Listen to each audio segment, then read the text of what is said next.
Doomsday device detonating because the Doomsday device is really difficult. Uh, huh. Oh, did we get the Doomsday device like twice in a row? No, I guess we got the.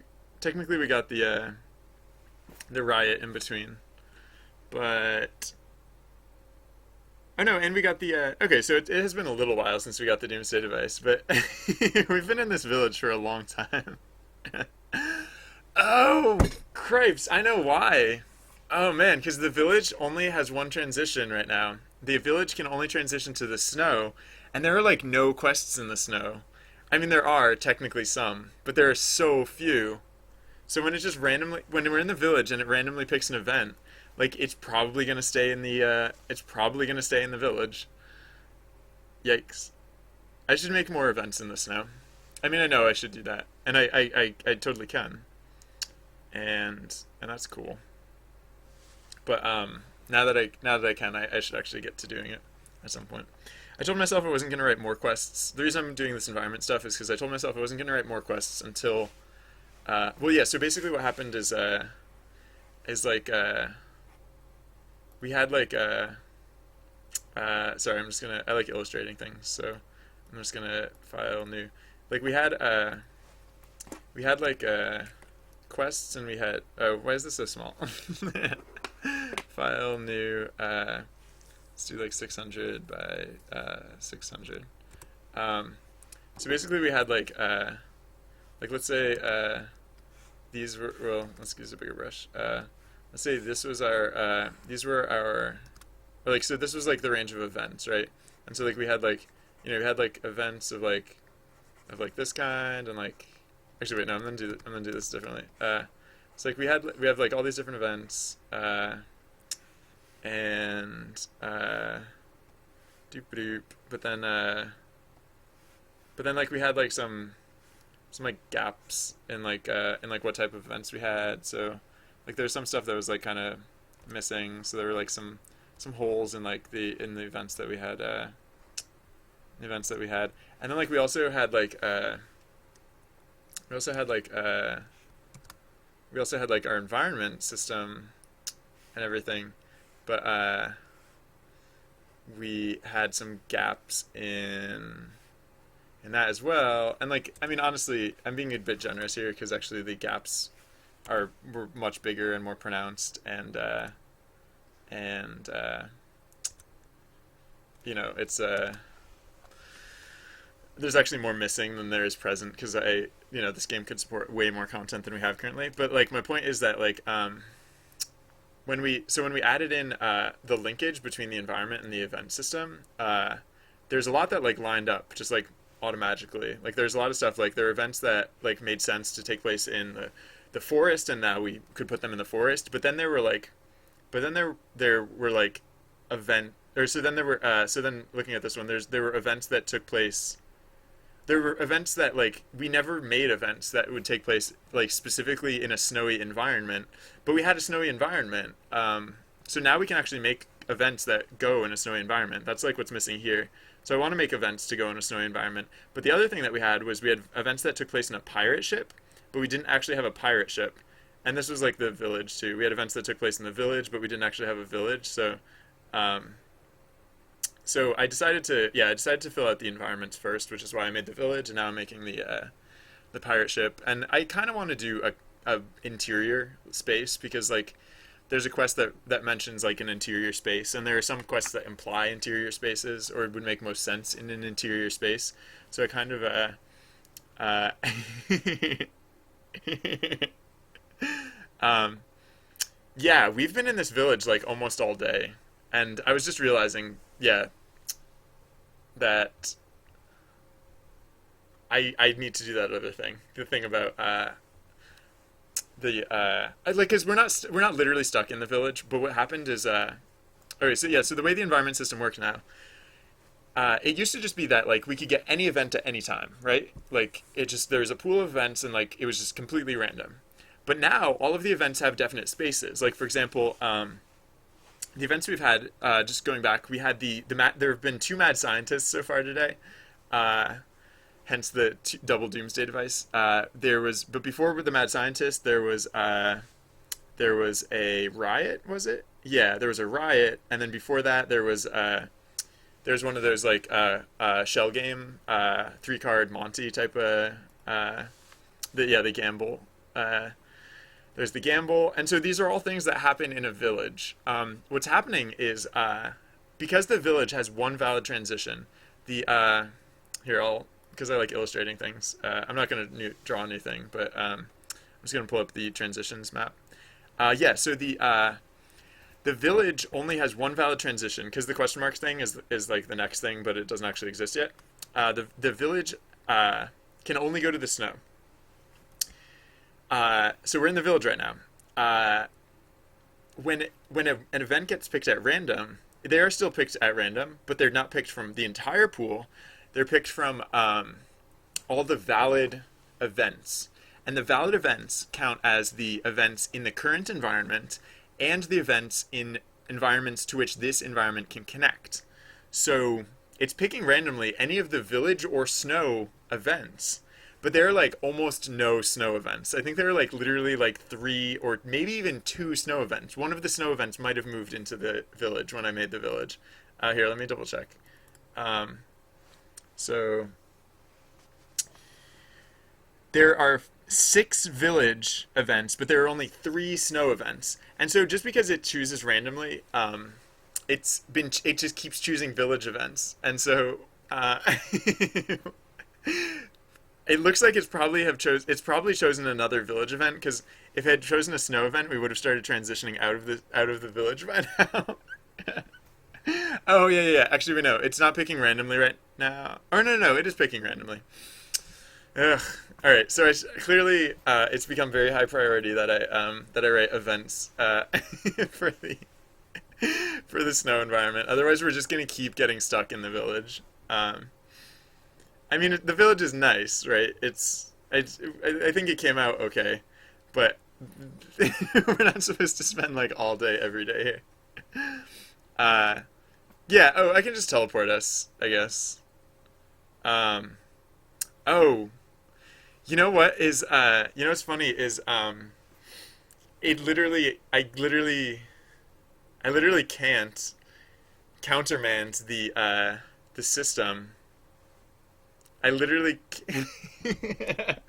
because I can teleport us. I can teleport us to another place, but yeah, like I said, this is a new feature, and so it's not very robust yet. Like I'm literally in the process right now. Like all the tasks that I'm working on right now are the tasks which turn this like which like adapt to the game to like this new system so that it actually works well in this new system. It's literally the way it is right now is I can teleport us, but because the game knows what events go where, and it has already picked its next random event. If I move us, it'll move us back once it.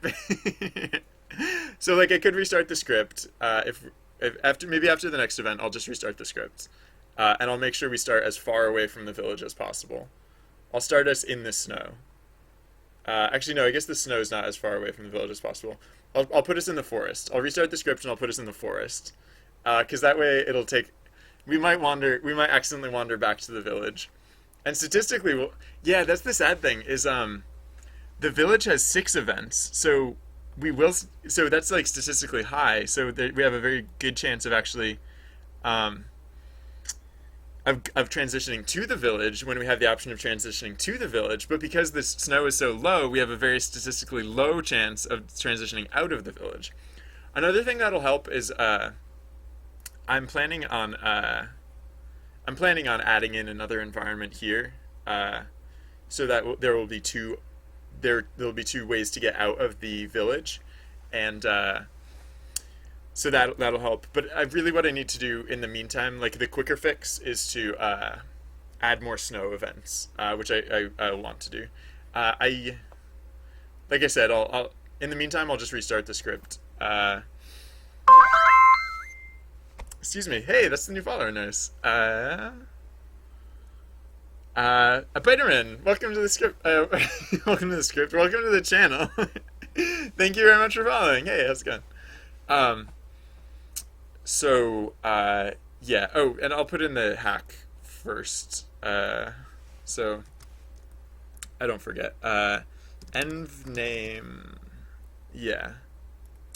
Env name equals forest. I think it was forest isn't literally furthest away from the. Yeah, no, forest is kind of furthest away from the village because in order to get from the forest to the village, you have to go through the mountain and then either through the cave or the snow to the river, and then you get to the village. So we'll at least have a little time to wander before we get stuck in the village again. Oh man, yeah. I want to add. I mean, now that I can add very specific events, like there's really a lot I can do.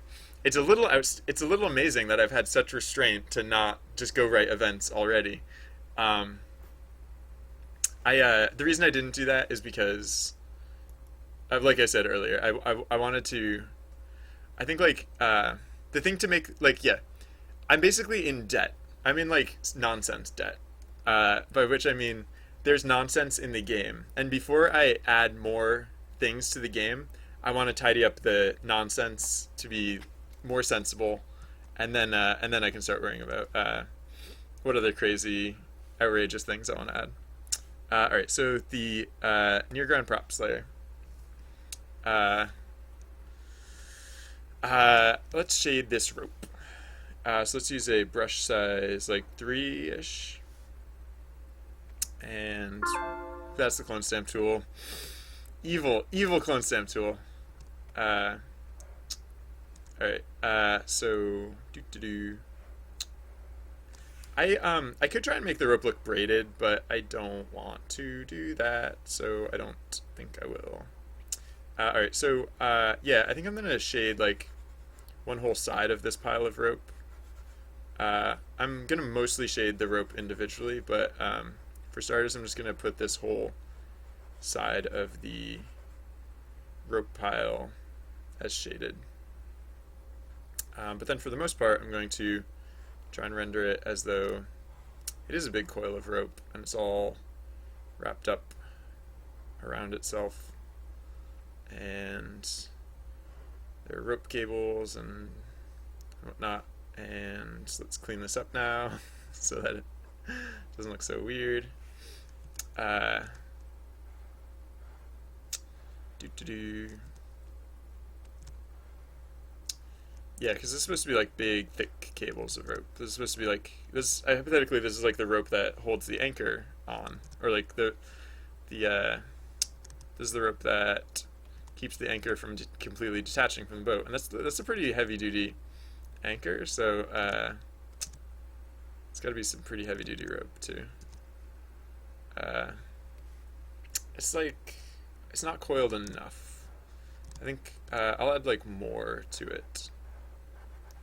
I guess, because I want it to be like, I don't know, I want there to be like a lot here, and I mean I want it to be thick. I don't know if I want it to be like quite that thick. I might be making it a little too thick in places. Because like the other thing is like I was saying, like I think rope this thick would have to be braided, right? And I don't feel like rendering the texture, like the braiding texture on the rope. So I think my alternative would be just to not make it too thick, like make it. I want to, yeah. I guess I want to make it look thick, but if I, yeah, it's like a balance. Because if I go too far, then it'll look weird that it's not braided, and yeah, we'll see. Uh,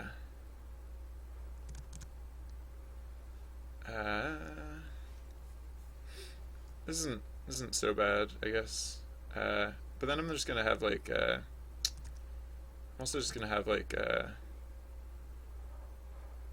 the rope coming down out of the stack as well, and I'll probably have like a big knot in it or something. I don't know where this is coming from exactly. It just comes from an undistinct place inside the pile of rope.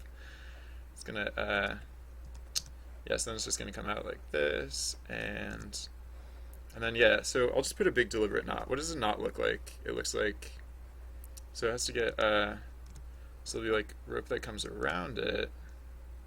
Where does this rope come from, and where does this rope go? So the knot comes. Hold on, wait. I need to literally tie something in a knot right now, just so I have a cord. I'm not gonna pull it tight, but I just need to remember like what is. So it goes through, and then it goes around, and then comes back around through. So what would it look like if I pulled that tight? Oh, okay. So it looks like it's crisscrossed a little bit. Like it looks like it crisscrosses a little bit, and it goes around. So this seems like the side where it's going around more so than the side it's crisscrossing. So I'll make it like sorry.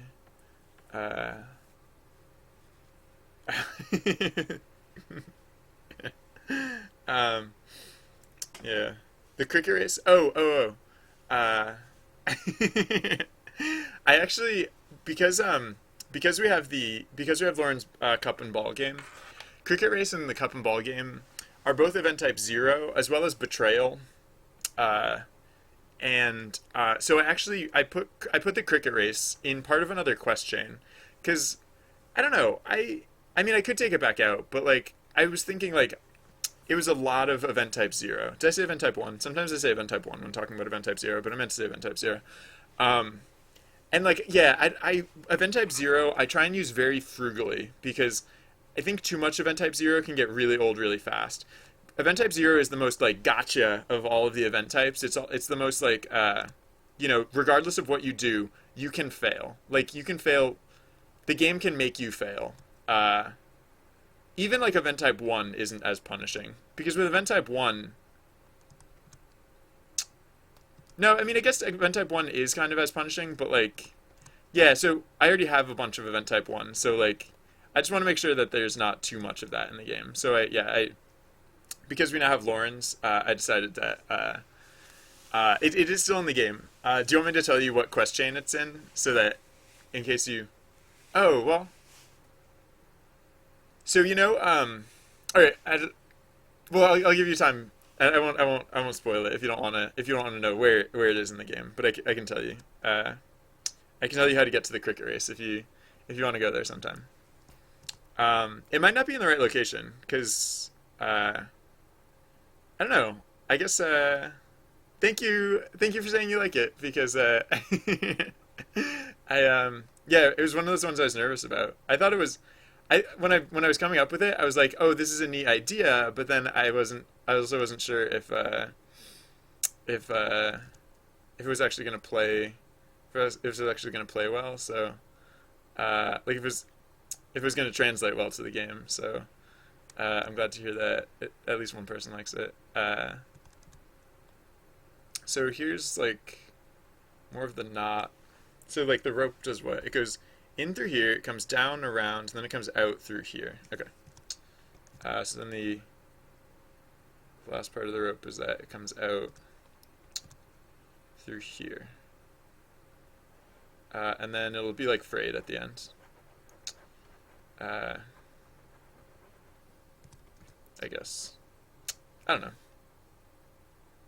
I don't think I've rendered this not quite right, but I also don't think that I'd do a better job if I kept trying, so. Oh, wait, no, I should make this, no, I know what to do. I should just make this narrower. Because I'm like putting it at the wrong angle, I think. That's part of the problem. So like, yeah, so then this can come down a little bit. Alright, I think this is fine. Oh, what the heck?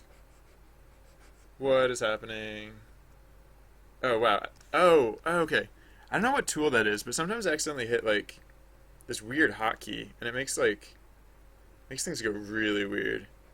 I really don't know what tool that is that I keep accidentally hitting, but, I should probably pay attention to that sometime. No, the thing that creeps me out is that it almost gives a visual effect as if I had drawn on the wrong layer previously, and like I'm encountering an error where it makes it look like the layers had gotten messed up. But I think I'm okay. Alright. So gets a little frayed at the edges and so. And that is our anchor rope. The rope might not have enough contrast on it. a lot, like pretty much everything here has a lot of contrast on it, except for the rope. Also, why does this shading look weird? Oh yeah, because oops, nope, that's the clone stamp. That's the clone stamp tool. Yeah, I was shading the wrong side. Although, oh wait, yeah, no, that's wrong. That's what's wrong. It should be coming up in front of this part. All right. There we go. Yeah, that's a little bit better. And then, actually, let's bring this up a little bit like that. Just a little bit. Actually, does that make sense? Not really. How would that make sense? Oh, if this, yeah, so this actually should come up and connect here. And then, I guess this should be a little darker in here. That's fine. Yeah, I should just like stop nudging at this. It's fine. I'm not gonna make it better. I'm just gonna make it like, I'm just gonna accidentally make it really weird or something weird. Okay. All right. I keep saying I shouldn't nudge at it more, and I keep thinking, oh, I'll just nudge at this one little thing. Those might have been improvements. Those little touches. Those might have. No. You know. Okay, wait, hold on. I got this. I'm gonna stop. Very soon. Just gonna. That's what it's supposed to look like. All right. We got it. Hey, that's the new follower noise. I know this because it's one of my favorite noises. Maximo the Gamer 98. Thank you very much for following. Welcome to the channel. Welcome. All right. Let's oh no. Yeah. Well, yeah. So I was thinking about that, right? Because like that was another. Yeah. Sorry, I didn't mean to. I didn't mean to sound like. Well. Yeah, no, I didn't mean to put it on you that like you came up with an event type 0, because actually that was one of the things that I realized is that by opening up the event writing system, that's a new challenge for myself, because I have these like actually I mean I didn't finish the event submission form until much later, but that event submission form I started that like months ago, and when I started it, that was way before I had the concept of like balance in event types. Event type 0 didn't even exist back then, for example. Yeah, the thing that so it used to be that there was one random type and there were 4 non-random types. I mean, if you go really far back, there was one random type and 2 non-random types. But like, yeah, no, for a while, like the overall balance of the game was roughly that like the random events were like 20% of the events. But then when I added in a new random event type, it just felt more like I wanted to, of course, add events of that type, and so it just like the game, yeah. So like, right. So I I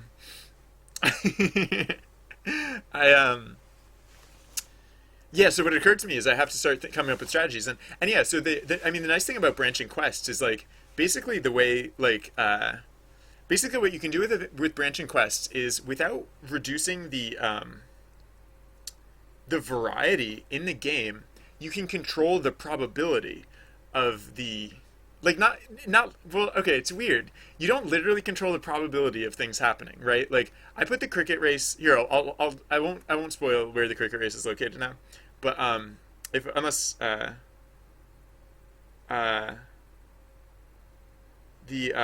so I won't spoil the exact exactly how to get there, but I will say it's behind a.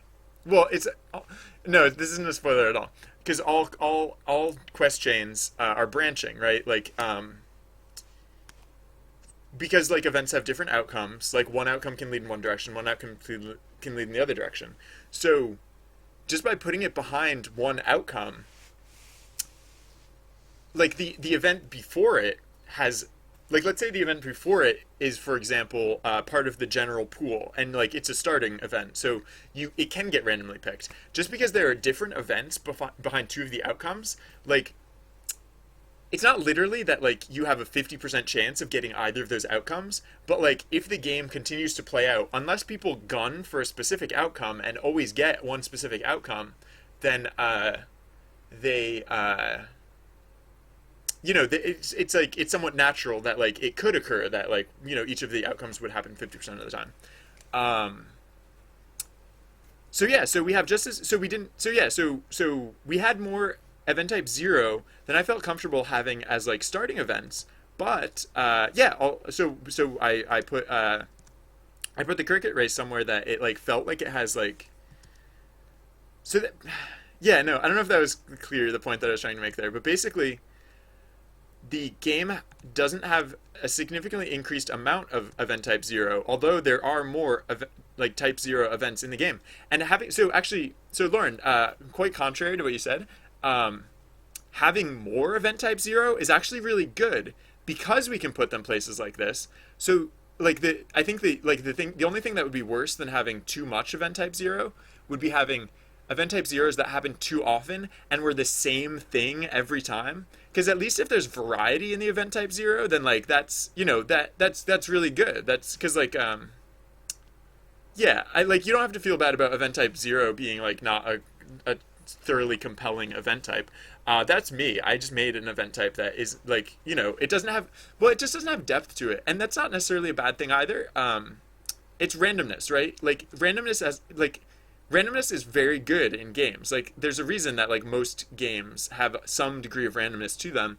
It's because that level of like unpredictability can be a little bit exciting. So so yeah, no, I don't apologize for putting event type zero in the game. You shouldn't feel bad for having written event type zero. As long as we're putting them in the right places, then I think I think I think the overall balance can work that way. And yeah, it was funny. It was just something that I hadn't really thought of until after people started submitting events, because previously like if I wanted to change the balance, I would just write more of this type or write fewer of this other type, or change one that was written one way to be of a different type instead. Yeah. um,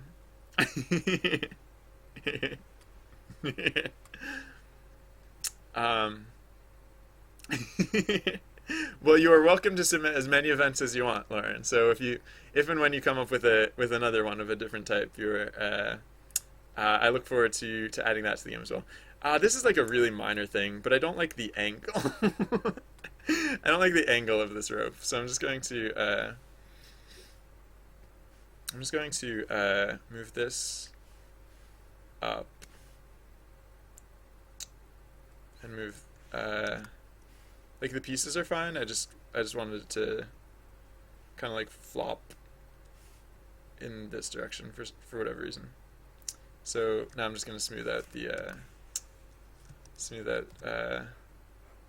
these lines here. Do do do. Yeah, and when people started when people actually started submitting events like through the event submission form, one of the things that yeah, so like there's that challenge with the making sure that the balance is right by using the branching system.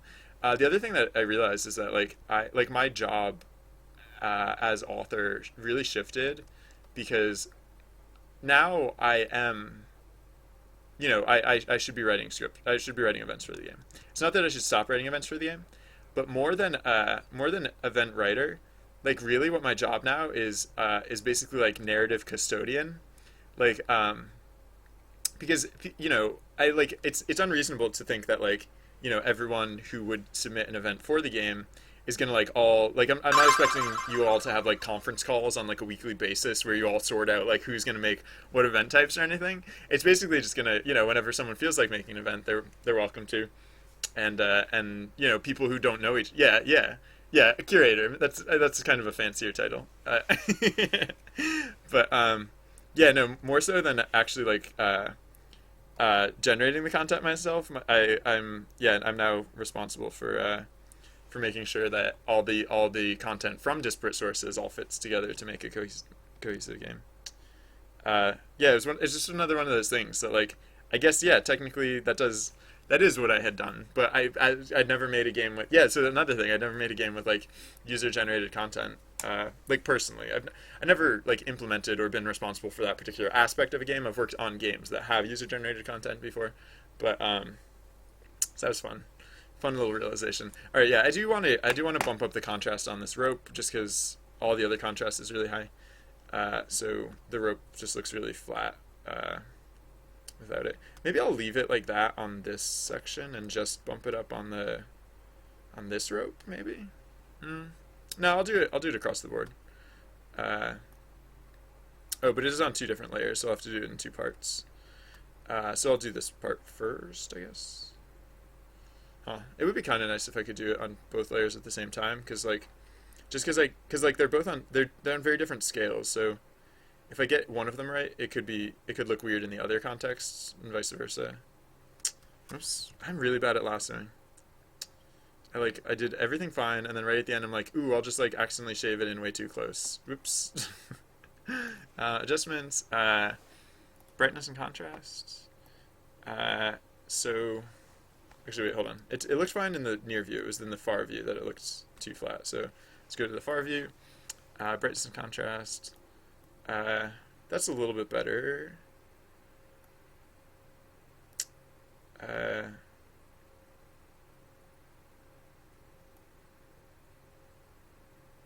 No, that's way too much contrast. All right, how much contrast is the right amount of contrast? Uh, that seems like a pretty good amount. Is that the right brightness? Yeah, that's probably about the right brightness too. All right, let's try that. It's a little bit better. Okay. Wait, what did it look like before? Yeah, that was way too not contrasted before. Oh, and what is this business? What is going on here? I think that might have been from when I accidentally used that weird tool that I don't understand what it did. Alright. Oh yeah, and I'll have to touch up the edges here. Because that got a little out of control. But I haven't even finished the anchor yet, so there's a lot that has to change here. Alright. So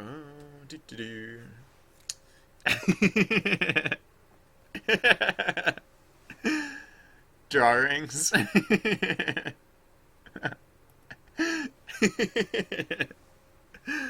Hold on, let me check this out. Yes, that is an outstanding name. um, uh,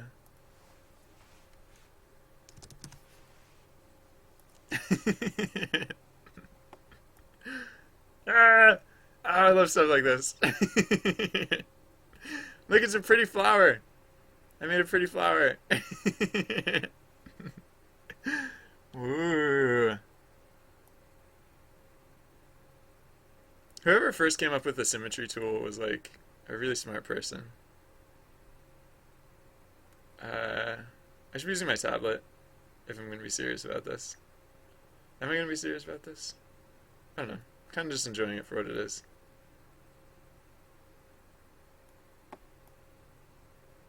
Mesmerizing is what it is. There. It's not a flower. It's actually an inside view of the Large Hadron Collider. It is the God Particles view of the Large Hadron Collider is what this is. Okay.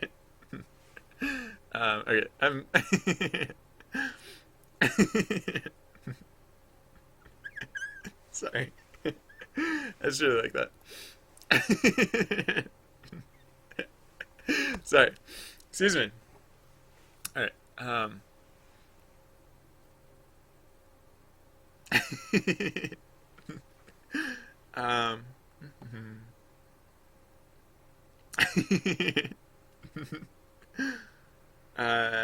Yes, you do technically, you I don't know what you said V-shred in chat, but I double clicked on the translate tool and it came up as Hail Svoltvam Kappa people. And for some reason, it put people in all caps. I don't know why. But hail Schwultum Kappa people to you as well. um, yeah. Oh, yeah, yeah. You can gain experience just for adventuring in this game. You don't actually have to participate in the events to gain experience. You get some just for going on the journey, just for seeing the sights. It's like real life, right? Even if you don't even if you don't set out to accomplish something, that doesn't mean you won't actually accomplish something. Uh, just because you think you're going to take it easy on a given day and uh, and not do much doesn't mean you'll end up doing not much that day. You might end up doing quite a lot, in fact.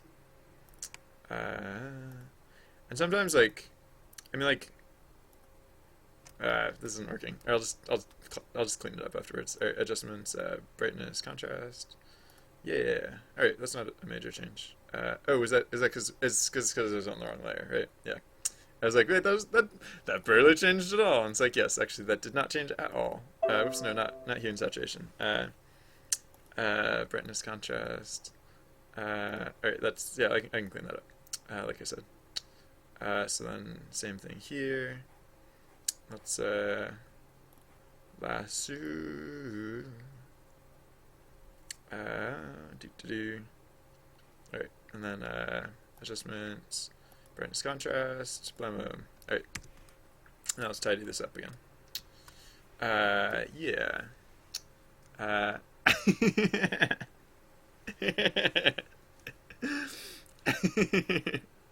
I can definitely not speak Latin. But I can't speak Latin because I choose not to speak Latin. I just don't think it's very respectful how they make V's get pronounced like U's. I think that was just very inconsiderate of them. I I'm not actually saying anything right now. I'm just saying nonsense. But that it is weird that that like use or that like I don't know. It's basically like they just like replaced. Well, no, I guess I mean technically Latin came first, right? So it's like we at a certain point we're just like V's don't sound like that anymore. V's make the V sound now. V's are not U's anymore. Is it that U's didn't exist back then? Is it that Latin didn't have U's, so like they only had like the V's? I don't know. Like I said, I don't know Latin. All right, almost good with that. And then, oops, clone stamp tool. That is the new follower sound. My favorite. Burasuko! Welcome to the channel. Thank you very much for following. Um, it's been a good day in terms of followship or followage, followfulness. It's been a happy day so far. I it's always really variable. One of the weirdest things about streaming is that nothing makes sense. By which I mean, like there doesn't seem to be any rhyme or reason as far as I can tell as to, like days that go well versus days that are like quieter and like nothing, like days that are like less eventful. So I don't know. I really like I try and figure out like what I'm doing right, like so that I can do that more often. Hey, we're leaving the village. Oh yeah, I forgot to get us out of the village. But look, we got out of the village. We did it. We're getting to snow. Sorry, just one second. I'm not actually going anywhere. I'm just going to mute my microphone for just one second. I'll be right back. Sorry.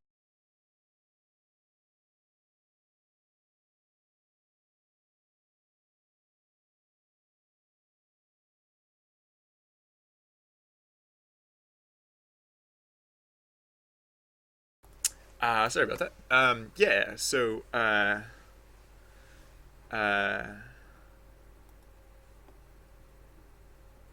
what is this?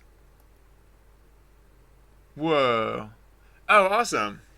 Oh, I love things like that. That is awesome, Lauren. That is all right. I'm not gonna watch it right now, but I love things like that. Like seriously, I don't know. I just like when things like suddenly make sense all of a sudden. Like when you get to, I don't know. It's like, oh man, yeah.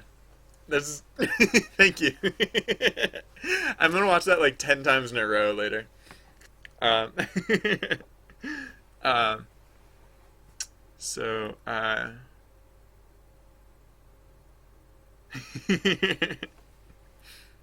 All right, yeah. All right, so we made it out of the we made it out of the village eventually. I mean, hypothetically, we might end up back in the village, and if we end up back in the village, because like from snow you go to river, and river can connect back to the village, but if that happens, I'll intervene. I will. If that happens, I'll make sure we go somewhere else instead. Did I put in the hacks that we start in the forest at least? Yeah. Okay. Uh, um. Yeah. I guess technically, like just looking at the map, like the same thing can kind of happen in snow, hypothetically. Except it won't, because like there are more river events than there are snow events. So if anything, the opposite will happen in snow. If anything, like we'll almost never spend much time in snow. Um, but like forests and mountains could be the same way. Hold on. Well, actually, yeah, because I think there are more forest events than there are mountain events, right? Or no, there's 6 mountain events and 5 forest events. Okay, so yeah, the only reason it happens in village is because village has such a disparity. It has 6 events versus 3 events. I could just make it. I mean, one of the things that I want to do is make this whole system smarter, right? The system is better, but it's not necessarily smarter now. It's actually kind of stupider in a way, like we just saw. We just got stuck in the village for like literally hours. Um, um, so yeah, I want to put in like logistics about like basically limits. Like I kind of want to make it so that we don't immediately transition from environment to environment, because like if we don't like if we're just constantly transitioning, then like I don't know, that's not necessarily a bad thing, but I was thinking, yeah, one thing I was thinking is that there'd be at least be 2 events in each environment before we move on to the next one. Not like as a hard limit, like it wouldn't literally always be the case, but like for most of the cases, like it would like just give priority to the current location the first time, but then also put in like an upper limit or like some, yeah, I don't know. I guess like the reason yeah, I had that stuff in my mind, and I was like, I usually like with a lot of that stuff, I wait until we have like a specific example of it going wrong, and this is that example. So I now have all the reason I need to fix that stuff. Okay. Oh yeah, right. I was working on the pirate ship still. We're pretty close to done, right? It's the anchor, and then more rope, and then the cannonball pile. Okay. Uh, so let's do the anchor, because I got like the broad strokes actually pretty okay on the anchor. I actually don't plan on changing super much. Just cleaning it up. Excuse me. So this is on the near ground props layer, and let's use a slightly bigger brush for starters. Oops. Actually, maybe a size 3 brush. Uh, so do do do. Yeah. I want the like the bottom of the anchor to look pretty weighty, which is a little weird because like as I was saying earlier, like I'm not gonna make it make sense as to how it's like why it's like just kind of like hanging off the edge of the boat, but I'm just not gonna worry about that. I guess is what I have to say about that. Uh, so I want to get these curves okay because I think the anchor is going to be pretty eye-catching. It's going to stand out a bit in the scene, so it should look pretty well rendered. That's about the right curve. This side of the anchor just is way too big. I keep drawing this side way too long relative to the other one. So it should be. Do anchors actually hook in like this? I don't know. This anchor's hooking in like this. Because I said so. Uh, I don't know. I just kind of like the look of that. Alright, and then switch to a slightly smaller brush. And just like carve out the shape here as such. Alright, so yeah, the ends are supposed to like curve curve in pretty tightly, and then there's this like point. Oh, which actually I guess yeah, it's actually kind of like a flat part here. But then it comes down and in, like so. It's actually a little narrow. It's not quite as beefy as that. Also, shoot, that might not even be the right positioning for it because oh, it's not the right angle either. Uh, Oops. So actually, wait, hold on. Let me get the positioning back. Because like this curve is not quite right yet. This curve. Wait, let me switch to a slightly bigger brush. This curve, yeah, it comes too far out still. Doesn't have to go in that far, but it comes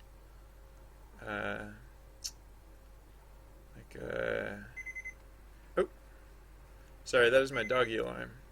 So in just a moment, I'm going to take a quick break, and I'm going to go feed my little doggy friend. I don't think I have to take him out for a walk today because I think he's good. I think one of his other friends. Oh, sorry, I'll stop that beeping noise. I'll stop it. I swear I'll stop it. I think one of his other dog. Okay, hold on. I should go to that now because it's gonna get annoying. All right, sorry. I'm gonna put the game into away mode and sorry. I'm gonna put the game into away mode, and I'm going to step away for just a moment. I apologize for the delay. I'll be back. ASAP.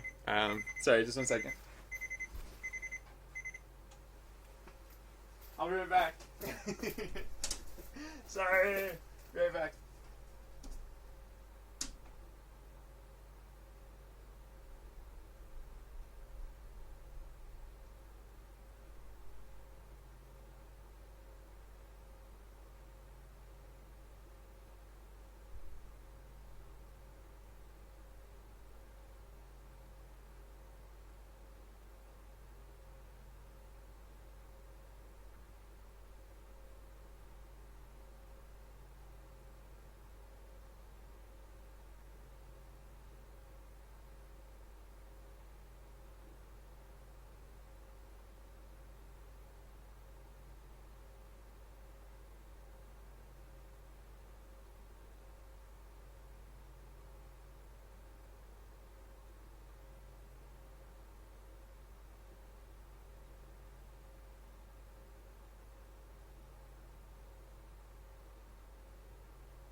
sorry for the delay. Sorry. Sorry. Yeah. Alright. Sorry about that. Camera activate. Activate. Yeah, there we go. Okay. Let's go back to work, shall we? Yeah. Like I said, I didn't have to take my little doggy friend for a walk right now because one of one of my little doggy friend's other doggy friends, or not doggy friends, but one of my the other person helping out with Chalupa took him for a walk and decided to give him some like a little bit of food. Chalupa decided to make a complete mess of the kitchen. Like, it wasn't even that much food. It was like this much food, and apparently he didn't like all of it, and so like half of it was just like everywhere. There's probably still a bit like all over the place, but I'll clean it up better later. Yeah. All right.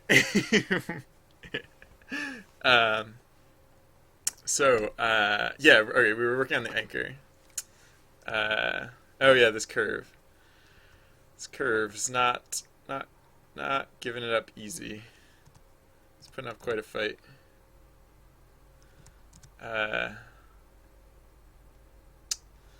But we're winning. Yeah. The anchor's gonna be slightly weird shaped. I'm gonna cheat it a little bit. Like the angle is gonna, or the shape of the anchor is gonna be like a little bit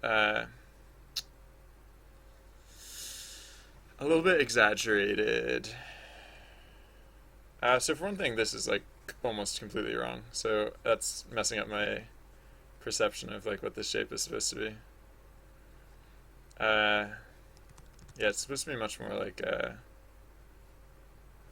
this, kind of. Although, actually, I guess part of the reason that was wrong is because I'm cheating. So actually, I guess that wasn't as wrong as it could have been. It's just, I don't know. Well, no, I guess I don't really have to be cheating. I could just, so if I just darken this, whoops, not that much, but if I just darken this more, and then like brought the point like back a little bit, because it's supposed to represent the same shape. It's just or like the same like, yeah, I mean the anchor is like hypothetically symmetrical, but yeah. Or okay, wait, I'm gonna zoom in a little bit and use a finer point. Hey, that's the new follower noise. Dermata, welcome to the channel. Thank you very much for following. um, yeah, yeah, I don't know. I just, I've never drawn an anchor before. So there's that. I think this is turning out okay, though. Oh, yeah, that was the other thing I was going to emphasize, is the extent to which it, like, hooks in. I'm trying to make it look pointed, but I'm also trying to make it look foreshortened, so those things kind of work against each other a little bit. How's that relative to the other side? It's like, yeah, I'm just going to stop worrying about it a bit. It's just going to look a little weird, but it's also not going to take 5 million years to draw, so there are advantages. Yeah, let's bring this back a bit. Alright, actually let's bring all of this back a bit.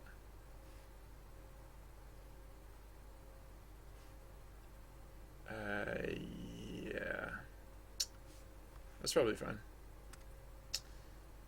Huh. I shrunk it down a little bit, because I was trying to make it look a little more real, or like more reasonably sized.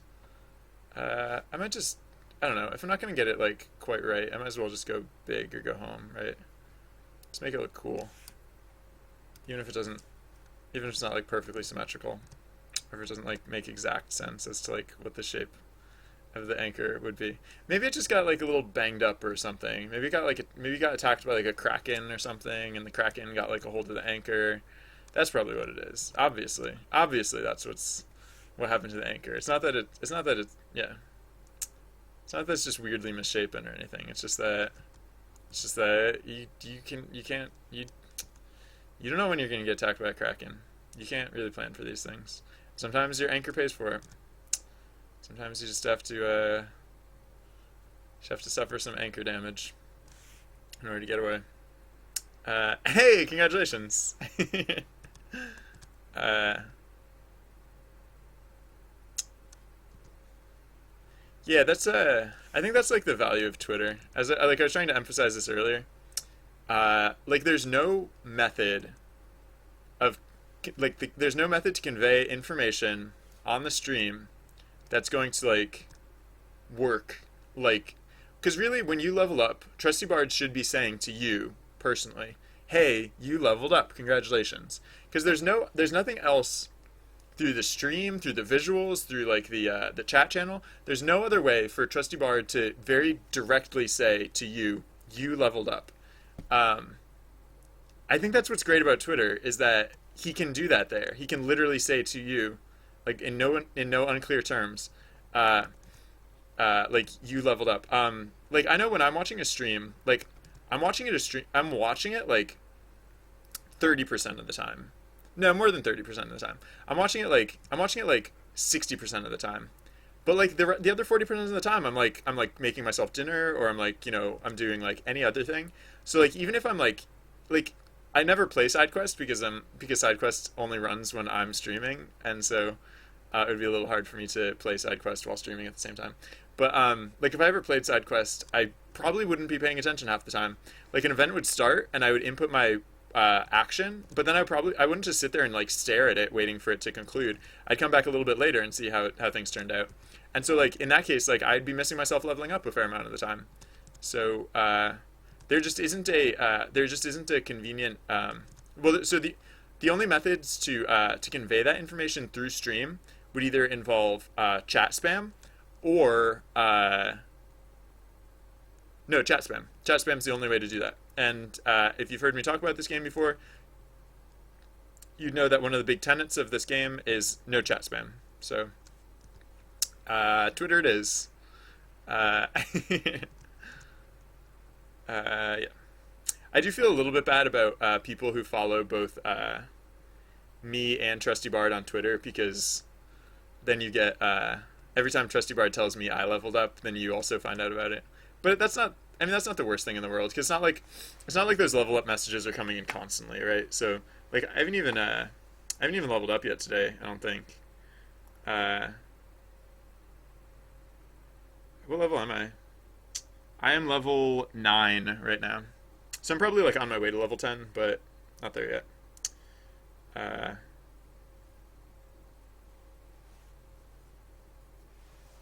Okay, so I tend to level up pretty fast though, just because I'm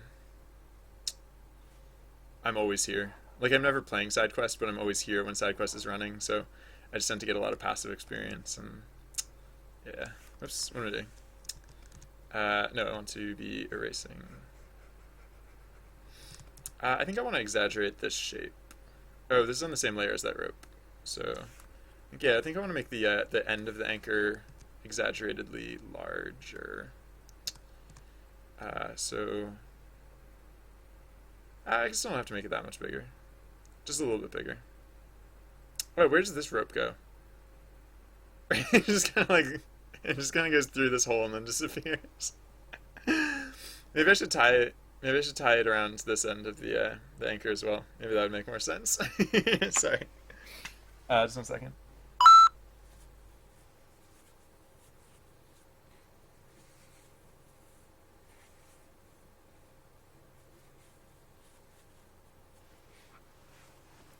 Excuse me. Okay. Yeah. This anchor rope doesn't really go anywhere. Not yet. Do do do.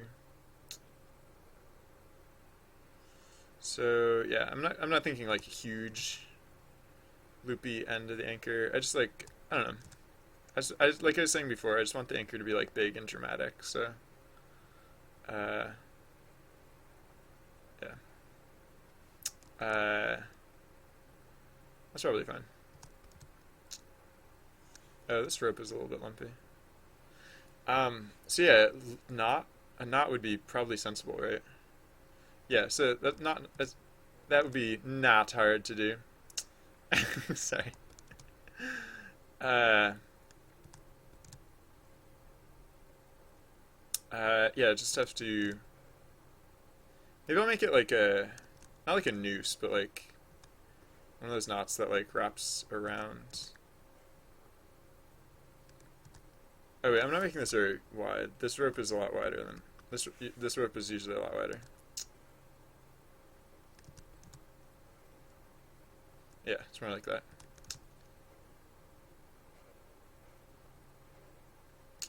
Uh, one more of those. Oh yeah, and actually it should be even bigger than that because spoilers. It's gonna come out like this. Uh, oh yeah, so it actually should come out. It should come more like that. Yeah, something like that. That's better. So now it doesn't just look like it's a rope that rests gently against the anchor as much as a rope that is actually tied to the anchor. And I can emphasize that with some slightly finer brush marks with so like the frayed end again. I mean it's a little probably, huh? I maybe didn't want it necessarily to overlap with the rest of this stuff, but can I? Maybe I can.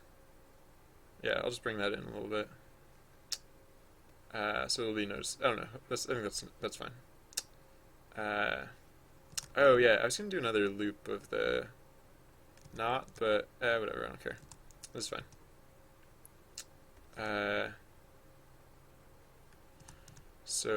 Oh yeah, but I should make sure that these are sufficiently thick and that they resolve on both edges, proper curvatures and whatnot.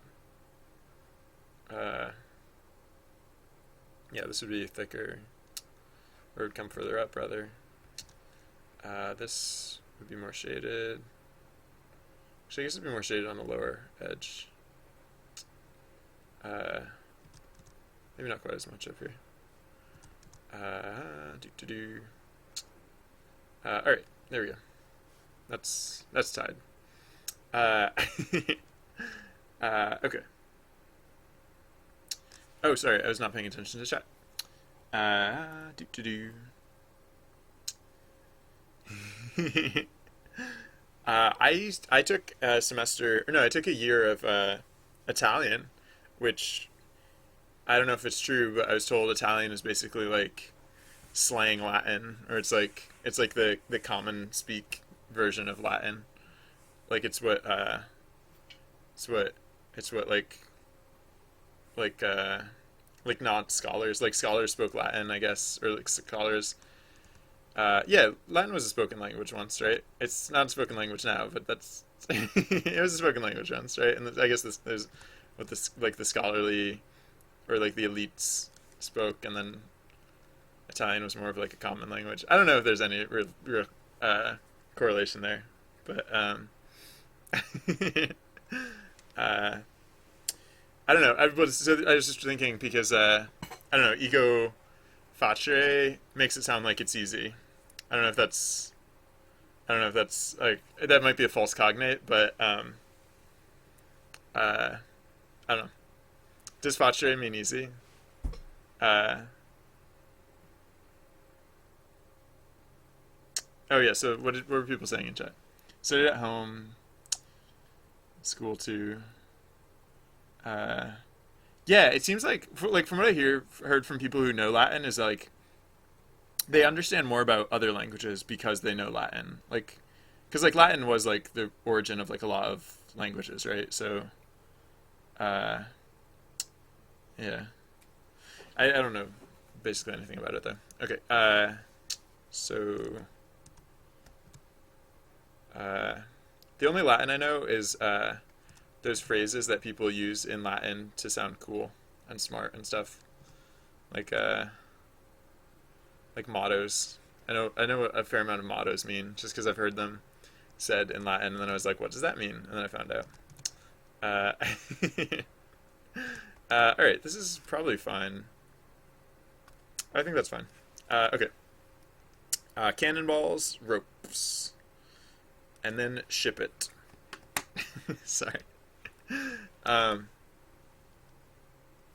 so, yeah. Cannonballs. This should be fairly straightforward. Do, do, do, do. Oops. Oh yeah, bigger brush. Let's. Oh yeah, I should. I should make this actually sit on the ground, because it doesn't really make sense if there's like a floating thing of cannonballs. I don't know too many floating things of cannonballs. Maybe that's a pirate thing. I was never actually a pirate in real life, so maybe there is such thing as floating cannonballs or floating cannonball racks, and I'm just not familiar. It could be. It could be. Alright, so it's basically just like a thing, like a pallet, I guess, and then the cannonballs sit in the pallet. It would be nice if the cannonballs were a size that could actually like fit in the cannon. Not vital, because it's not like we actually put the cannonballs in the cannon, but like if the cannonballs were, for example, twice as big as the cannons themselves, like that would be a little weird. I'm just gonna get rid of them. It's mostly just placeholder to so I would remember where like, you know, so it'd roughly take up the space. But I'm going to basically just start over, because like that stack of cannonballs was so like lumpy and off center and not good. Okay, so let's do it like this. I think we'll have. Oh yeah, so I should make sure that they're the right size. Yeah, this is a fine size, I think. They might accidentally like when I like start to draw them, they might shift to be like slightly bigger, slightly smaller. But if they shift just a little bit, that's okay, in my opinion. As long as they're mostly the correct size. Oh, so I was gonna say 4 across the bottom. Yeah, I think I'm gonna do 4 across the bottom, so I'll extend this slightly. Oh, and actually, yeah, no, I should shoot. Actually, I'll redraw those real quick, because I should have the baseboard as this like darker tone, because they're gonna be all very shadowed. So I won't do it like all the way across, but like the part that's underneath the cannonballs should be shaded. And I'll come back and shade the cannonballs themselves a little bit later. Yeah, it's just one of those things that if I didn't do it now, it would be more annoying to put it in later.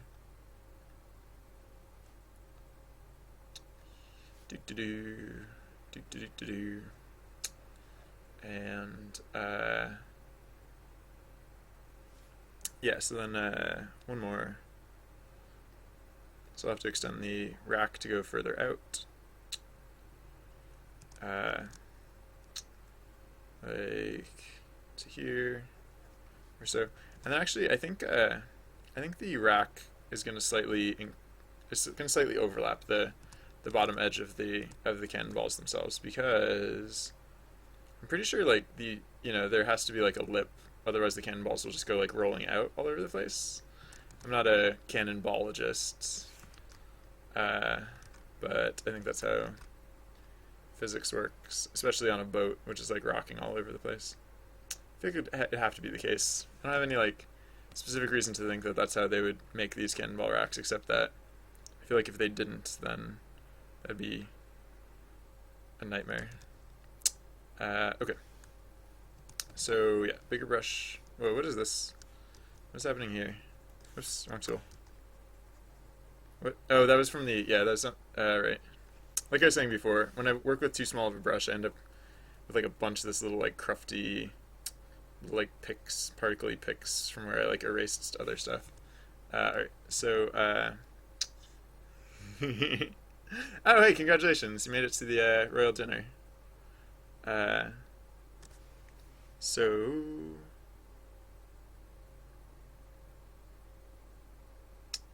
uh, do do do. Okay. So bigger brush, stack cannonballs. So it's just gonna be like a pyramid of cannonballs. Oh, actually, yes. So this one should be set slightly in, because they don't float above each other. They like rest down on each other, like so. And the space between these cannonballs will probably be very dark because it's going to be like the stuff that would be in there is like other cannonballs in the background. So I'll just use either the dark shading tone, or if that looks weird, I'll use the a darker shading tone. I can just make up a darker shading tone to represent like the dark inner whatever. Okay, so yeah, darker shading tone for the shapes of the bowls. Oh, and also I want to do not just the shape of the ball, but also the upper edge. The shadowing from the other one, and that's only the ones that are like getting sat on by others. Oh, maybe I should have done. Yeah, I'll redraw that baseboard after I do the shading. It'll just be easier that way.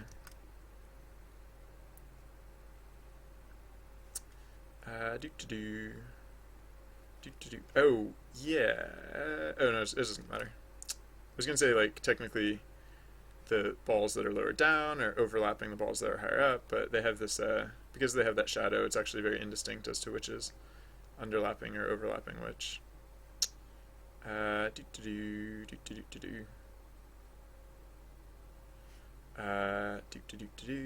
I should probably use a darker shading tone for the inner segments. Otherwise, it's just gonna get completely blown out. And all right, they don't look exactly like this because then I'm gonna come back in and, oops, oh that might be too much or like not enough.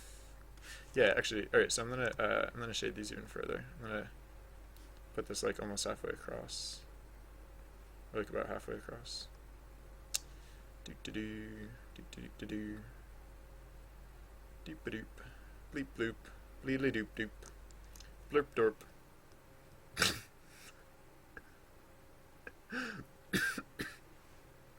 I thought die meant the in German. Do they both mean die? Do they both mean the? Are there like different? Are there situations where you use dem and situations where you use die? Or wait, no, not die. No, what does die mean? Die means something in German, doesn't it? But then, das. Das? Was the thing that I thought meant the? What does das mean? What does das mean and what does die mean? I swear those are all German words. I just don't know German personally. So I have no clue what they would mean. Alright, so yeah. So, alright, I guess like, yeah, because if I tried to fill in these gaps with just the darker tone, it would like get really like mushy. I don't know, maybe this is okay. Oh, oops, I forgot to do this, forgot to do this one. Maybe this is fine, actually. Oh, although, actually, it wouldn't even be quite like that. Hold on. Maybe I should actually try and render like the interior.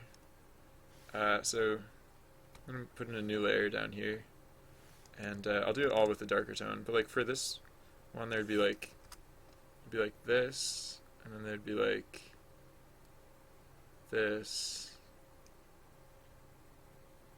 and then for this one there'd be like this. For this one there'd be like this, and then for this one there'd be like this.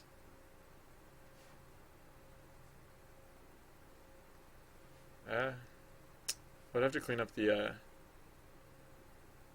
actually clean up those like rough edges, but other than that, that's actually kind of okay, I guess. Sure, why not?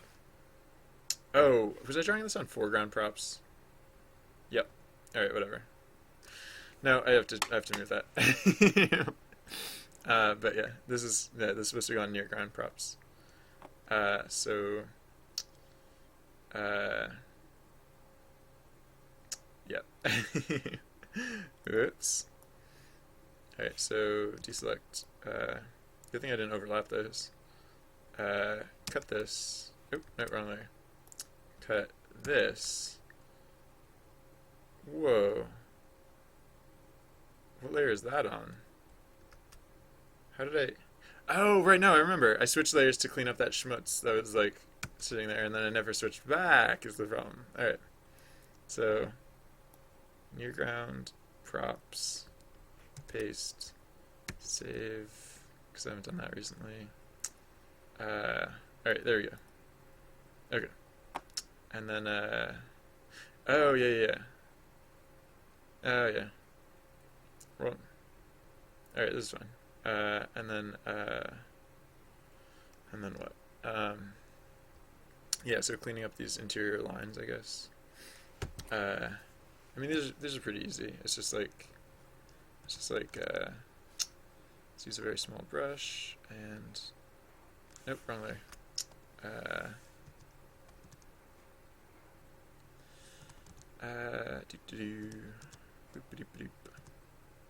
Yes, these stupid noises I'm making with my face do in fact indicate that I am capable of speech, and if anyone has an important question to ask, now would be a fine time to ask it, because I clearly am capable of that thing where words come out of my face. Speaking. Alright. So, oops, wrong color. I think there's like a slight lag when I hit the the color picker tool, because I swear sometimes it picks a color like where my cursor was like the moment after I hit the like actually hit the canvas. So I don't know. Alright, I guess like, I mean, the only difference between like this and just like filling them in entirely is that like you can, I guess technically you'd actually be able to see a little clip of the ocean underneath this this top ball, kind of, hypothetically. Because like, oh, and then the other thing they'd be able to see is like the other balls like in the background slightly. Oh, that might just be more confusing than like clear. It might just seem weird that you can like see. Well, yeah, so I'll have to put like a little bit of definition on them. But actually, no, I guess that's fine.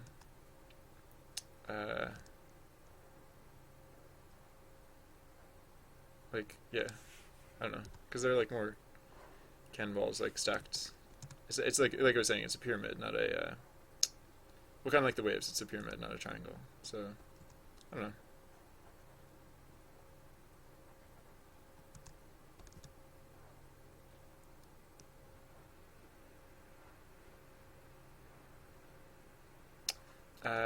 Yeah, maybe.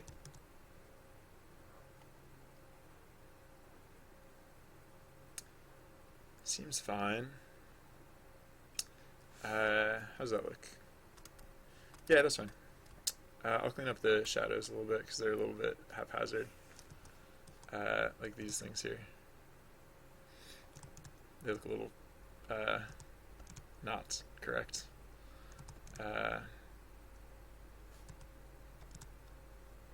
Oops, wrong color.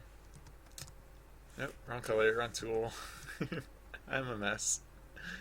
Uh, Cannonballs and ropes. Pretty sure those were the last two things to do. So now we have ropes to do. And then we got a pirate ship. Do.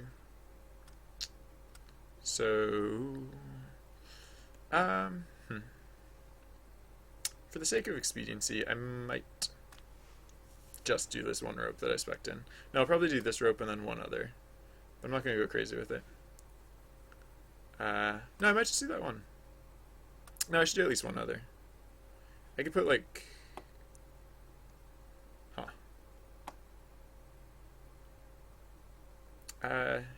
Yeah, just that one is probably fine, I guess. I don't know why there's just randomly a rope here, but whatever. Alright, what layer is this? Oh, I can squish these layers together. This is ng props. Right, that was the cannonball layer. I think. Yeah.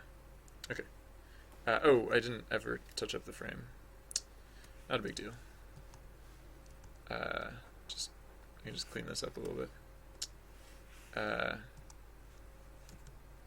Oops, strong tool. Oh yeah, I was gonna put the frame back over the balls. I guess a little. I don't know. For some reason, both times I drew this, I drew a little off kilter, but whatever. It's fine enough. Fine enough for my tastes. Okay, so yeah, rope, and stuff, and all kinds of good stuff. All the goodness of rope. You know, rope goodness. What is this doing? It's like going overboard for some reason. And I guess it'll just kind of like go here and then around here and around here. And then... oops, wrong tool. Wrong tool. So like go down here. Like this, I guess, and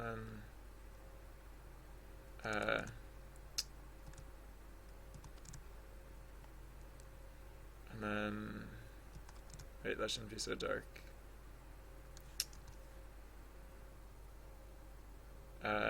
Oops, shouldn't be so flat.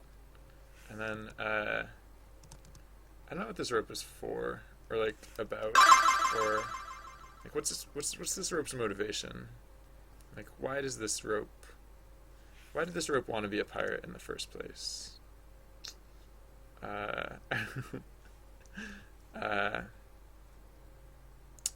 So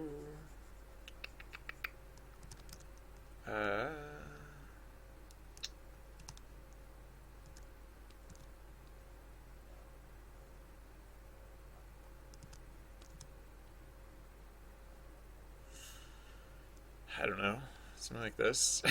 Is this what ropes do? I don't know.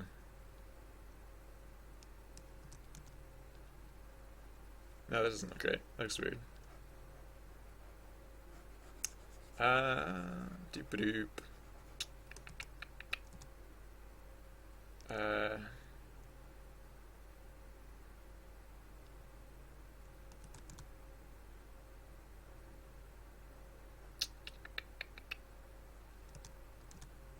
I'm having a heck of a time with this rope. I guess I don't really understand how rope works, I guess. It's probably something I just have to admit to myself. I'm not a rope expert. Having drawn like several coils of rope does not make me an expert. And I still have no clue what I'm doing drawing this rope.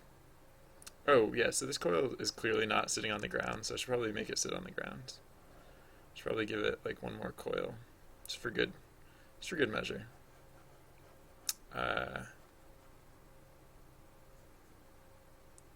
And coil shading. Oh, and then it can just like come out in this direction or something. That can be how the rope ends.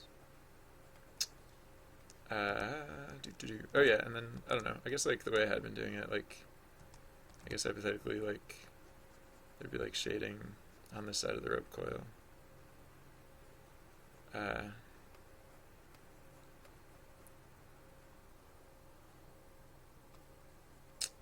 don't know. That's how I'd been doing it before, so that's probably fine. Do do do.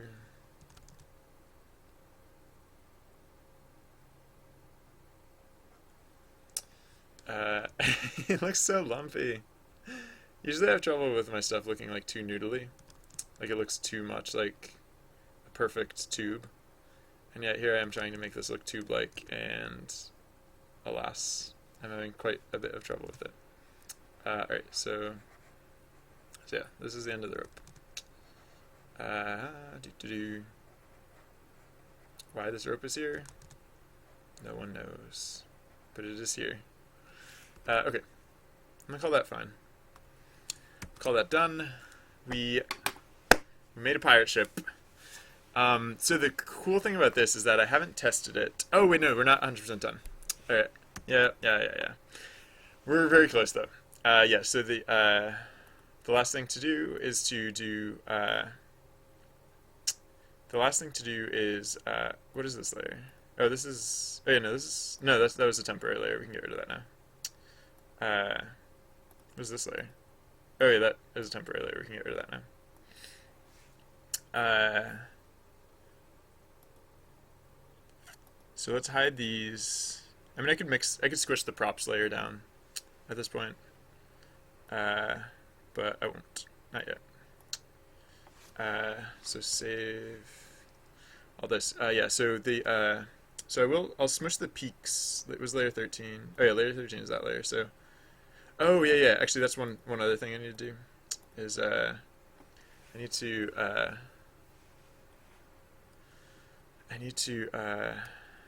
fill some more of this layer with this color.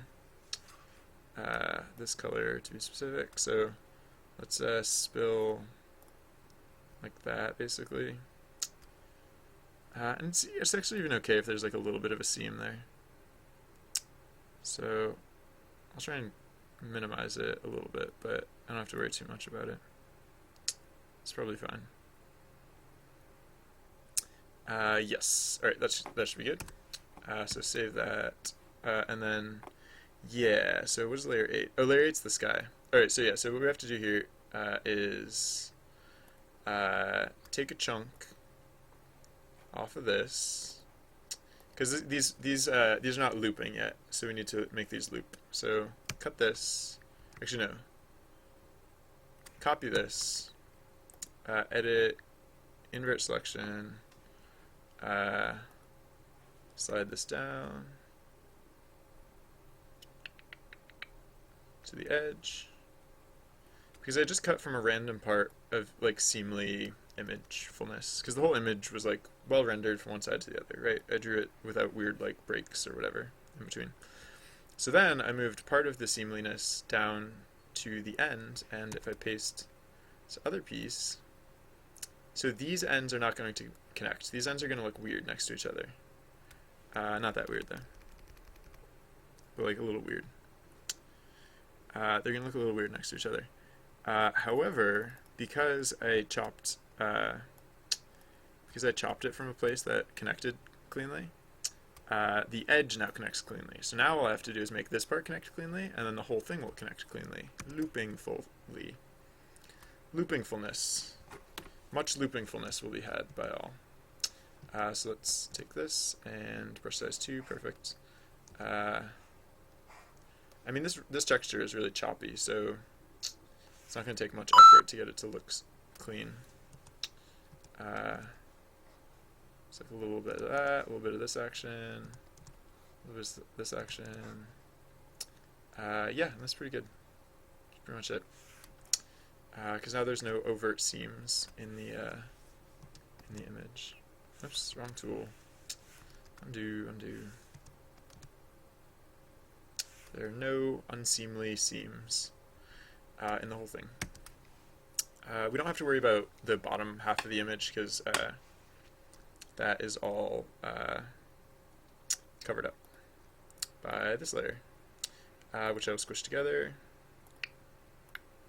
and do the same thing here. So this is the this is actually the mid near ground layer because I'm going to do something a little cheaty with this background. Specifically, just so I don't forget, I'm going to add in a mid ground layer, an empty one, because there is none.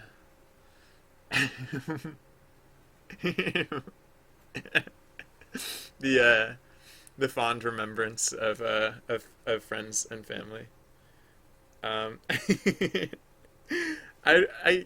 wasn't like I was mentioned before. I'm not a wordsmith necessarily, but I just wanted I wanted some of the growth opportunities to be just like basically, yeah. So the whole point of those passive bonuses is uh it's supposed to be like stuff that you don't actually have to do, but like things that if you go out and you be an adventurer, like these are the things that will basically just happen naturally, right? So um yeah, one of the things that like will happen if you go out and be an adventurer is that you're not going to see your friends and family a lot. So uh you yeah, you know, you'll think of them from time to time and you'll remember them. And so it's like, I don't know. I guess it's not necessarily that you're like gaining experience for remembering your friends and family, but it's like I just wanted it to be like like paint that picture of like, you know, here's someone who's out traveling, and then like these are just things that naturally happen together. So I don't know. That's yeah. That was, I think that was in the second batch of those that I wrote, and I was trying to get like I was trying to like flesh out the whole adventuresome experience. So they're not all sappy, but every I don't know. There's that one, for example.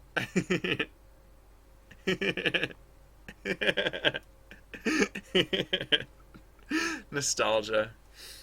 Nostalgia.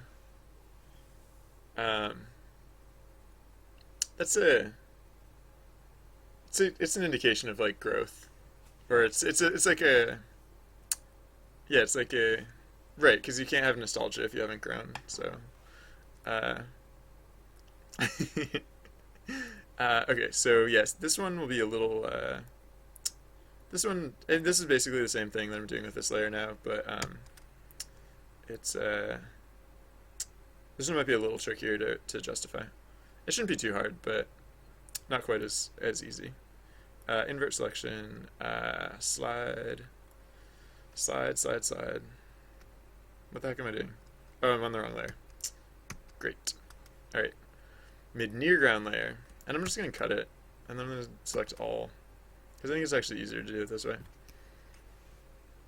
Because it's easier to see where it lines up with the edge of the screen this way. Like so. Excuse me. Like so. Do do do. Paste. Do do do. Doop doop. Oops. One thing I would be nice to do in Paint.net is scroll past the edge of the image, because like the only time like if the image is bigger than the window, then you can't actually scroll past the edges. You can only scroll directly to the edges, which is just not always convenient. Alright, there we go. Yeah, so this seam I have to make nicer. Sorry, just 1 second. I'm not actually going anywhere. I'm just gonna mute the microphone for 1 second, but I'll be right back.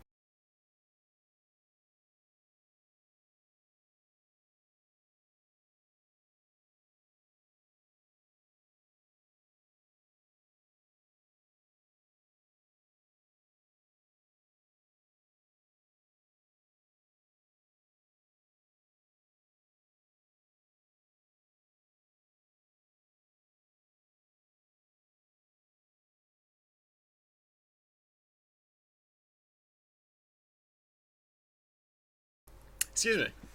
Uh, hey, Expert Cow HD. How's it going? Um, I don't know if you miss stuff so much as we have been accomplishing stuff. You know, we've been working on the project, getting stuff done. So, uh, if you missed anything, you can always go back into the archives and check it, check out past streams, because everything everything we've done is also saved there. So I don't know. It's not super important like the archives of the stream. The one thing I like about having them though is that because we have those archives, literally the entire project's history of SideQuest is preserved. Like you can go, and from like the very start of the project, you can go see literally everything that's happened on the project.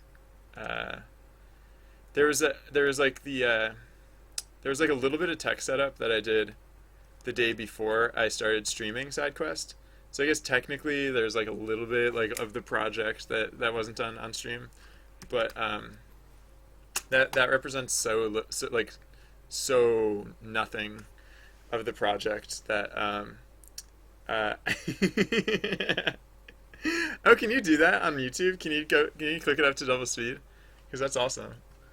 Um, One time I made a time lapse video of the stream. I took like several weeks of the stream, and maybe I should do that again because I'm doing a lot of art stuff now. I made a time lapse of the river and the oh, it's kind of a long time ago. Hold on, wait.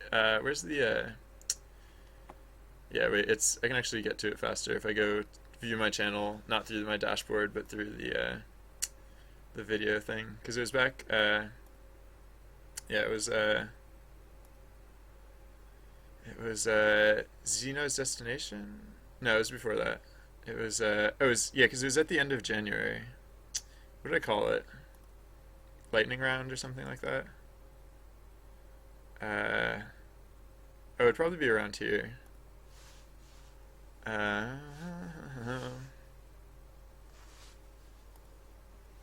oh yeah, it was yeah, it was after this because right, this is the stuff that actually showed up in it.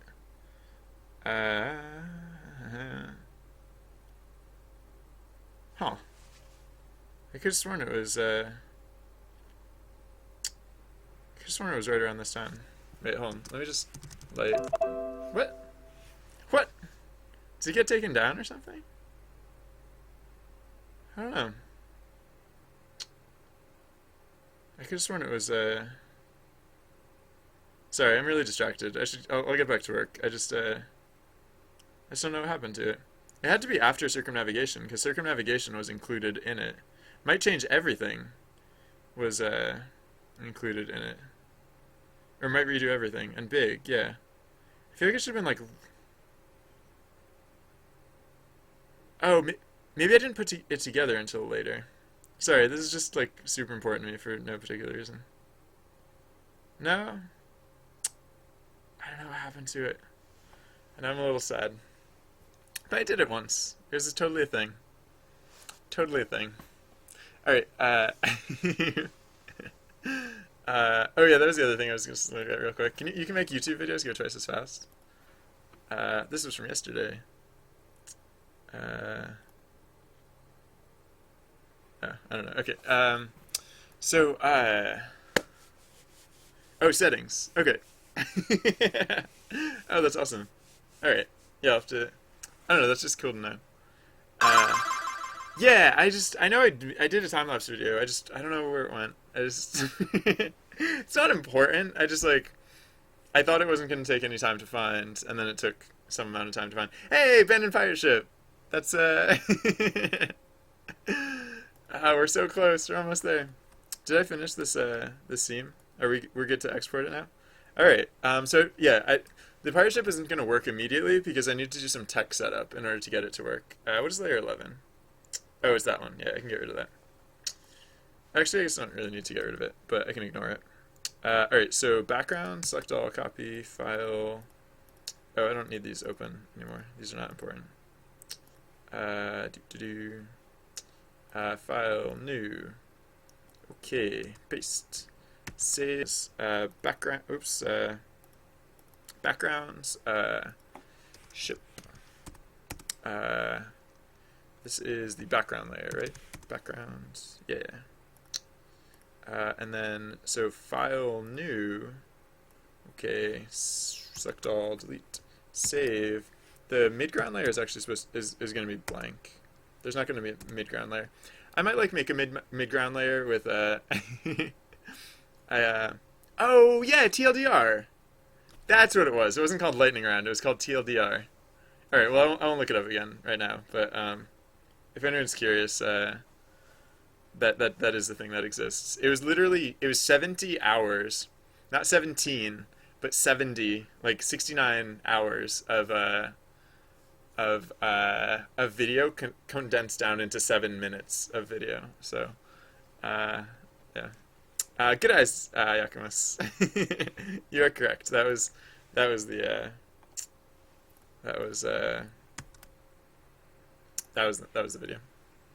Doop doop noop. Yeah, it's only like 7 minutes long, but it shows the creation of the river, which is this environment, and it shows the creation of the snowy forest, and then it shows the complete refactor of the environment art, where, because the game used to only be 1600 pixels across, and it didn't fit all the way across the screen, but at a certain point we changed it to be to fit all the way across the bottom of the screen, and so that's part of the video, and then we changed the character art too, because the character art used to be a lot smaller, and you can see us making that happen, making it work. All right, save this as, so this is the mid near ground layer. Yeah. Okay, and then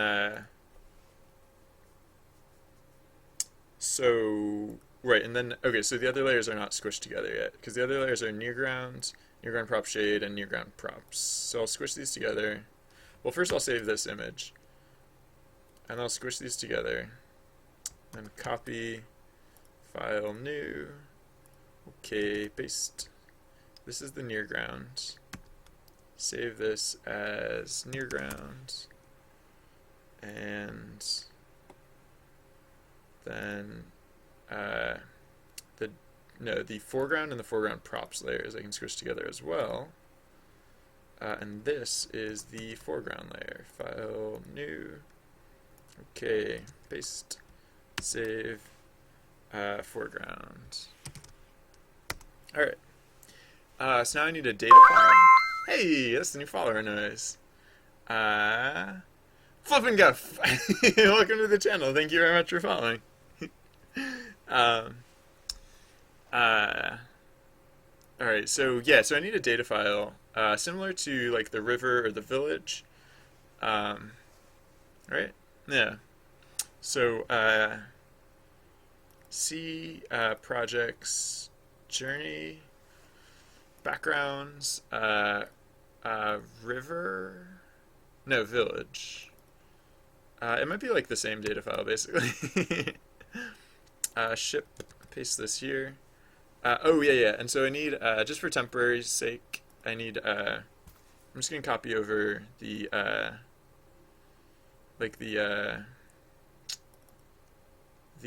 the act frames and the char frames, because we just need like we'll make real ones for this particular environment, but for starters we just need hey, that's the follower noise. Sorry, just 1 second. We just need any of them, and these are fine. So Masterproof Game L. Thank you for following. Welcome to the channel.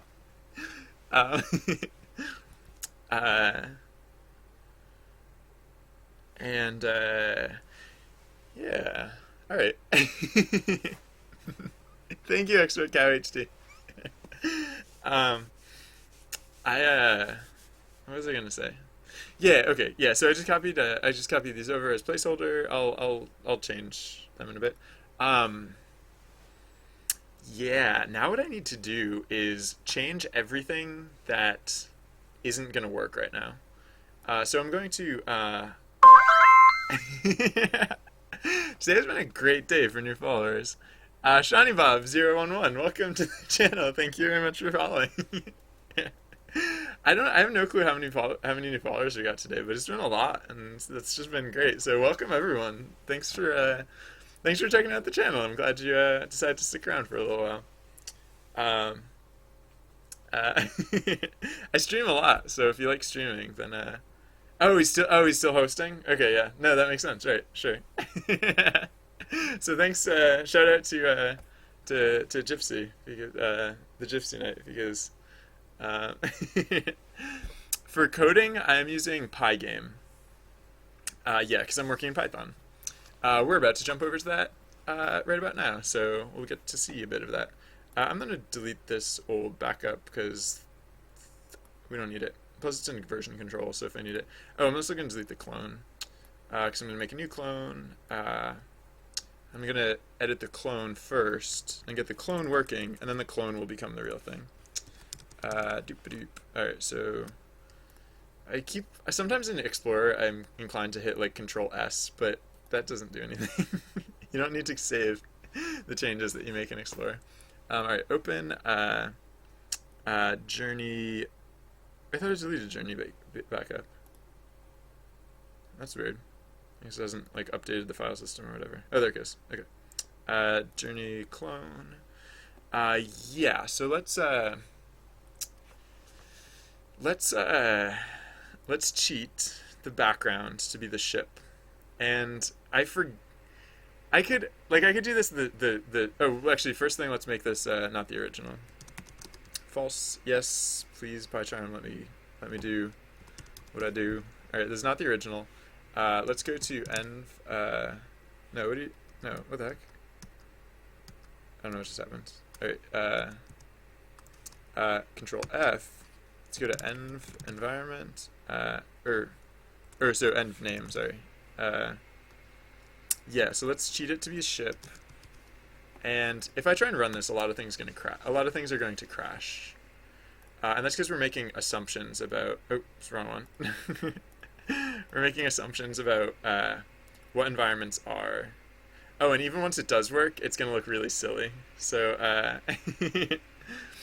um, is it easy to code in PyCharm? Yeah, well, okay. So here, let me Google that for you. Let me Google that for you. PyCharm. Doop doop. Copy. That's the link, right? Yeah. Okay. Here's the link to PyCharm. And yeah, PyCharm's pretty handy. It's a little like great. Yes. Yes, Shawnee Bob, I am super high. I am high on life. No, I don't know. Yes, but not really. I just laugh a lot. um, yeah.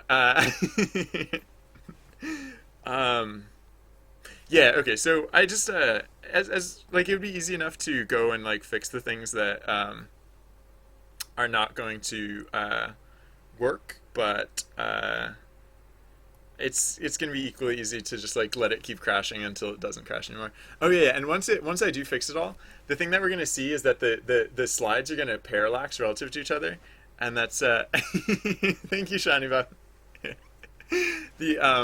So that's something that we have to fix too. So yeah, we can't assume the existence of translist anymore. So so now we have to say if os dot path dot exists.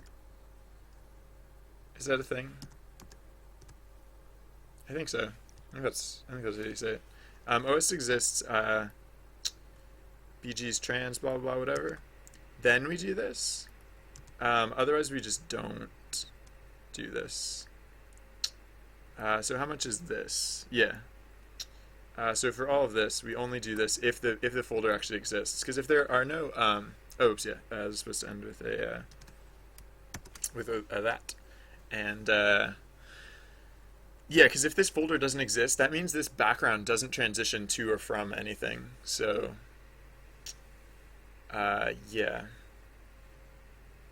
How's this gonna work, actually? I mean, it should work fine. No, yeah, so there's a bit of new tech that'll be involved with this background because there's like a kind of a lot of new tech that's gonna be involved with this background. Um, but that's cool. I knew what I was getting into. At least I thought I did. I don't know. I might get surprised by something. Hopefully, I'll get surprised by fun stuff that I like. um, all right, cool. Thank you. Thank you. Yeah, I know I use this a lot, but it didn't autocomplete. So I was like, wait, did I get that wrong? I don't know. Okay. OS.path that exists. Oh, exists. I think exists. Okay, but yeah, that should be fine. Uh, and then, all right. So now it's gonna crash if I run the script. um, mid near ground. Where are we? Mid near ground dot ping. Oh yeah, yeah, yeah. Oh right, right, right. Okay, so that's just actually one thing I forgot to do. It's actually there's supposed to be two layers, mid near ground 0 and mid near ground 1. Uh, so mid near ground 0 because this is hypothetically animated. I'm not actually planning on introducing any animation here, but I could if I felt like it. Uh, so oh yeah, yeah. This is SideQuest. This is actually the game that we're working on right now. It's I call it a tabletop RPG. It's basically like something. It's like a game to play during the stream, just because fun stuff, whatever. Yeah. So right now, yeah. If you follow along, Trusty Bard in chat, Trusty Bard is the storyteller for the game, and so like he was just talking about like pirate ships and stuff like that. The thing is, Trusty Bard's been talking about pirate ships, but we don't actually have a pirate ship in the game yet. So that's what I made. So now we have this pirate ship, and so the weird thing about the pirate ship is it works very different than all the other like environments and all the other places in the game because yeah, it's weird. You never transition to it or from it. Like the only way you get on the pirate ship is to like kind of like I've been calling them jump cuts. It's basically like there's not like a like you never like go to a dock and like walk up a plank and like climb aboard the ship or anything like that. It's basically just like you're not on the ship and then you're on the ship and then someday you'll be not on the ship again. Um, and then the yeah. So because the ship like the ship's not gonna like I don't know. It'll be easier. It'll be clearer to see once I get it working. But uh, it's gonna be a little. It's gonna take a little while before I get it working because for one thing, the script's gonna keep crashing. Wait, what? No, I fixed that. Couldn't open BG ship mid near ground 0 dot ping. I fixed that. Mid near ground 0 dot ping. Mid near ground 0. Oh, is there like an extra space in there or something? Oh yeah, there's an extra space or something. All right. Whatever. Okay. What now? Oh yeah, yeah, yeah. Oh, the events. Yeah, I'm just gonna comment that out for now. I'll have to remember to fix that at some point, but I just don't have any events on the pirate ship yet. All right, so now the pirate ship is here, but it's scrolling when it's not supposed to scroll. Uh, yeah. All right, so that didn't take as long to the pirate ship isn't supposed to scroll like this. I mean, hypothetically, it could. No, that wouldn't make any sense. Um, yeah, no. So so I guess actually, okay. So that didn't take as long as I thought it would to get it to stop crashing. But what what I have to do now is put in like a hack to basically new tech to make it so that the ship doesn't move. Because for one thing, when the ship's layers move relative to each other, like the ship starts to break apart, which is a little awkward. But it's not that it couldn't scroll; it's that I don't want it to. because it's not supposed to be like that the ship is like 10 miles long. It's not like you're walking from one end of a 10-mile ship to the other. It's basically like the ship is supposed to say fixed, and you're supposed to like walk in circles around the ship, basically. Because, like, I don't know. Just because. Uh, so, um, yeah, what am I gonna do here? Uh, your pirate ship drifts on shores so rocky that it literally breaks apart. No, okay, so what I want to do here basically is, basically, how many times can I say basically before that gets really annoying? Um, huh.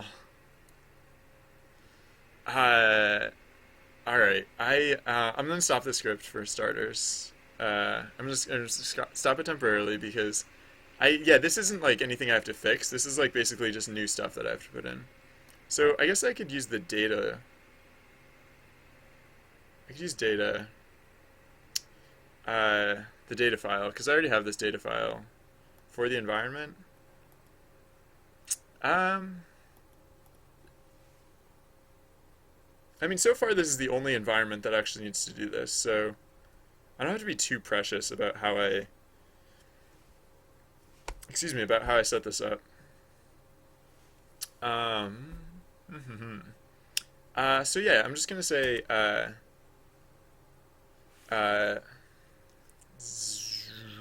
dash dash 0 0. The dashes will indicate that I don't want to change the speed of the background or the speed of the layer, but the zeros will mean that I want to override override it. Actually, huh? Yeah, no, you know what? Um, yeah, it doesn't really matter how I indicate this. Because like I said, this like I don't really have any specific plans to do this again. Like this is a very special case so far. Like I might want to do something similar again at some point. Um, but so far this is just a very special case, so it really doesn't matter how I annotate this. So I'm just gonna say like still or something. All right. It literally doesn't matter what goes there. So yeah. So now when we're loading in environment data, let's go there. Let's go to that part of the script because that's where we have to make this change. Uh, yeah. So data. No. Yeah. So environment data is blank.